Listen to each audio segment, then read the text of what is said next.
awadayaal idil hantiin meel walbaad naga daawanaysaan oo muuqaalkan idinka soo gaadhayo waxaan idin leenahay soo dhawaada mar walba waa warbixinteennii joogtada ahayd ee toddobaadla ahayd toddobaadkan waxaanu si toos ah u tegaynaa meel walbaad naga daawanaysid adigoo nala socda magaalada Berbera 12 bishan magaalada Berbera waxay marti gelinaysaa koobka loogu magac daray koobka koobkaasi oo dhawaan uu soo dhagax dhigay wasiirka dhalinyarada iyo ciyaaruhu iyadoo si toos ah loo soo daahfuray balse si rasmi ah oo bilaabmayo haddaba koobkani muxuu xiise gooniye u leeyahay markii hore koobka gobolada markay ka soo qayb gali jireen 2000 ilaa 2003 2004 waqtiyo badan aynu ku horeynay gobolka Sanaag waxay soo mari jireen dhalinyarada ka imanaysa wadada Rafa wadadaasi oo dhibaato badan ay kala kulmi jireen iyagoo soo socon jiray muddo maalin ah iyagoo si ay Hargeysa u soo gaadhaan gawaadhida la soo raaci jiray waqtigaasi waxay ahaayeen gawaadhi Rafa iyagoo gawaadhida dhaynayaasha loo yaqaan soo fuuli jiray balse iyagoo rafaadsan ay soo gaari jireen caasimadda Hargeysa gobolka Sool sidaas leeg isaguna muddo badan ay ku soo jiri jireen dhalinyaradaasi burco gaadiidka iyo isgaarsiinta oo aad waqtigaasi u cuslayd balse maanta dhalinyarada ka imanaysa goboladaasi Boorama Gibiley iyo sidoo kale dhammaan guud ahaan gobolada dalka koobkan wuxuu noqonayaa koob xiise gooniye leh isbarasho iyo sidoo kale dhalinyaro fara badan oo aan kulmi jirin in ay kulmaan ama magacooda shaashaduhu ay iska soo gaari jireen haddaba maxaa ku cusub koobkani maayirka magaalada Berbera Cabdishakuur Cidin oo kafaalo qaaday dhammaan dhalinyaradaasi halkay degayeen muddada uu koobkaasi socdo ayaa ah taxiisaha gooniye leh waxa ku kulmaya 9 naadi oo 9 naadi ka ugu yar uu ka kooban yahay 30 ciyaartoy marka la isku daro maamulkooda iyo ciyaartoydoodaba haddaba sidee baa loo kafaalo qaadaya si halka la dajinaya waa taxiisaha gooniye leh koobkan 12 bishan furmaya waxa uu soconayaa muddo 19 cisho 19 cisho ciyaartoydaas dhammaantood waxa kafaalo qaaday gobolka Saaxil oo ah gobolka koobkan marti gelinaya waqtigu waa qaboobe kuleyl ma jiro badda ayaa sidoo kale waqti loo helaya inay dhalinyaradu ku kulmaan goobaha dalxiiska uu ka kooban yahay gobolka Saaxil haddaba ciyaartoydan kulmaysa ma maalin bay ciyaari doonaan mise habeen mise duhur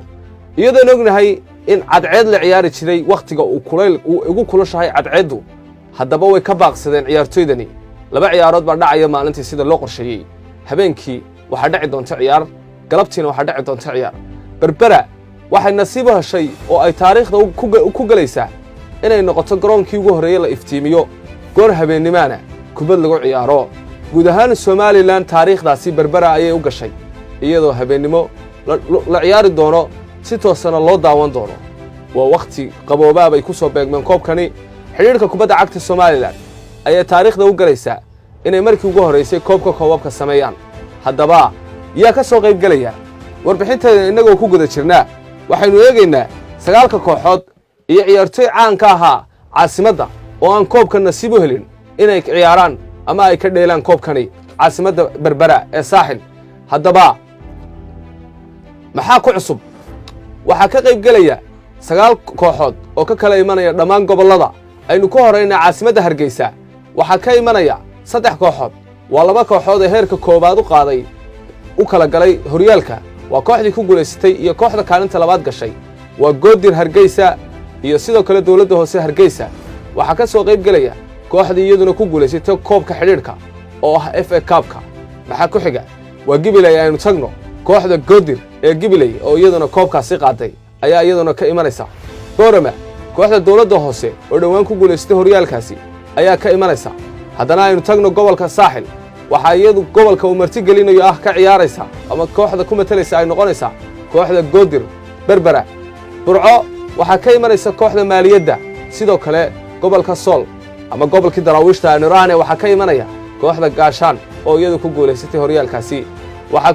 ka qayb galaysa iyaduna kooxda gobolka Sanaag oo cidhifka kale Somaliland kamid ah ka imanaysa kooxda dawladda hoose oo safar dheer u soo gali doonta tartankan si ay uga qayb gasho tartankan ayaa la daahfuri doonaa goor habeenimo habeenkaas wuxuu noqon doonaa taariikh waa markii ugu horeysay ee goor habeenimo Somaliland kubad laga ciyaari doono taariikhda kubadda cagta ayay gali doontaa taariikhda kubadda cagta xiriirka Somaliland ayay gali doontaa dhammaan waxay u gali doontaa maayir Cidin oo ah maayir ku suntan quruxda ama bilicda magaalada Berbera inay koobkani goor habeenimo u qabsoomo waxaa mar labaad iyo mar saddexaad xusid mudan dhammaan ciyaartooy caan ka ahaa somalilan koobkan nasiib umay helin inay ka qayb galaan ciyaartooy badan oo isweydiinayaan taageerayaashu kama soo muuqan doonaan tartankani kooxahoodu nasiib uma yeelan tartankan yaa ku guulaysan doona yaa ka soo qayb geli doona sidoo kale gobolkaaga ciyaartooyga aad is leedahay ugu qalmaa ayaad nala wadaagi doontaa yaa laacibtinimada ku guulaysan doona waxaasoo dhan xiise gooniya yeelan doonaan waa koobkii gobollada balse aan ahayn koobkii gobollada ee ah koobkii koobabka waxaad hoos nagula wadaagi doontaa gobolkaaga kooxda ku matalaysa halkaad ka daawan doonto iyo sidoo kale sida aad u aragto koobkan fikraddaada hoos baad noogu reebi doontaa aad baad u mahadsantihiin meel walbaad naga daawanaysaan warbixinahan iyo qaar kaleba si joogta ayaan idinla wadaagi doonaa